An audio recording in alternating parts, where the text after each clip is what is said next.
What were the horrific horrors that French women got when they got caught sleeping with the enemy during World War II?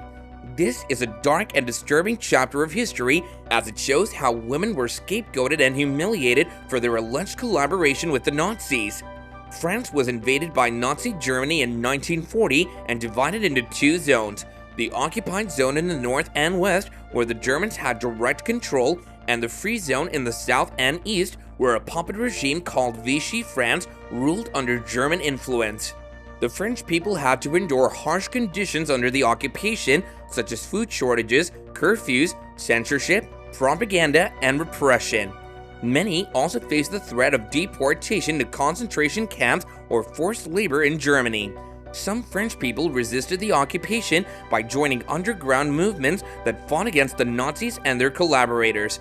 They carried out sabotage, espionage, propaganda, and assassination missions. They also helped Allied soldiers and Jewish refugees escape from France. They risked their lives for their country and their ideals. But not all French people were loyal to their nation or their allies. Some collaborated with the Nazis for various reasons, such as ideology, opportunism, survival, or love. Some joined fascist parties or militias that supported Hitler and his policies. Some worked for the Gestapo or the SS, informing on or arresting their fellow citizens.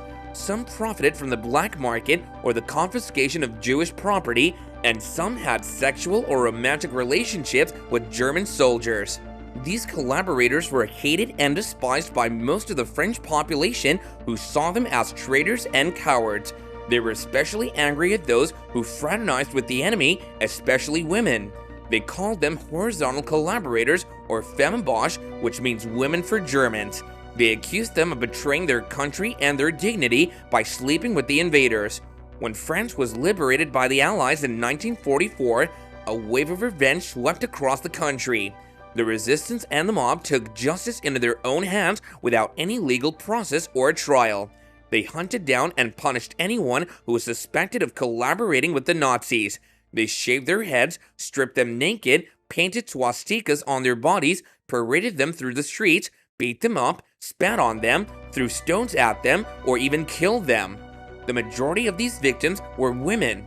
According to some estimates, about 20,000 women were shorn in public in this way. So how were these women treated when their relationships with the Nazis were exposed?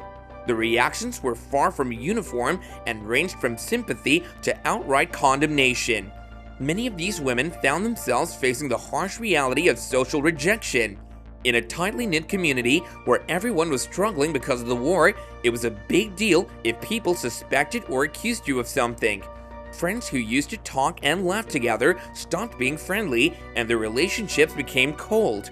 Because of this feeling, they were being disloyal, there were hushed conversations about them, people pointing fingers, and they just felt really alone. Their families could also face social rejection due to their association with a woman perceived as a collaborator. Different punishments were given to women who were involved in different ways during that time. Some got lighter punishments by paying money or doing community work, while others got harsher punishment. Some women were put to jail if they were seen as helping the enemy a lot or giving important information. Sometimes they had quick trials with makeshift courts that didn't always follow the usual rules, so the punishments were not always fair or expected. In extreme cases, women were subjected to public humiliation. They might be paraded through town squares or forced to wear symbolic markers of their perceived betrayal.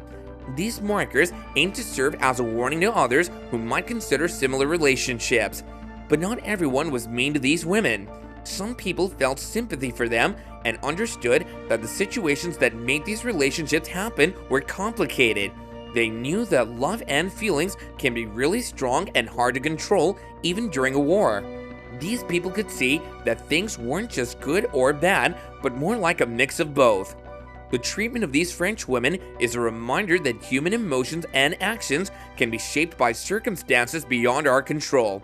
Thank you all for watching this video, and don't forget to leave a comment down below and let us know what you thought about this topic. Until next time, see you later.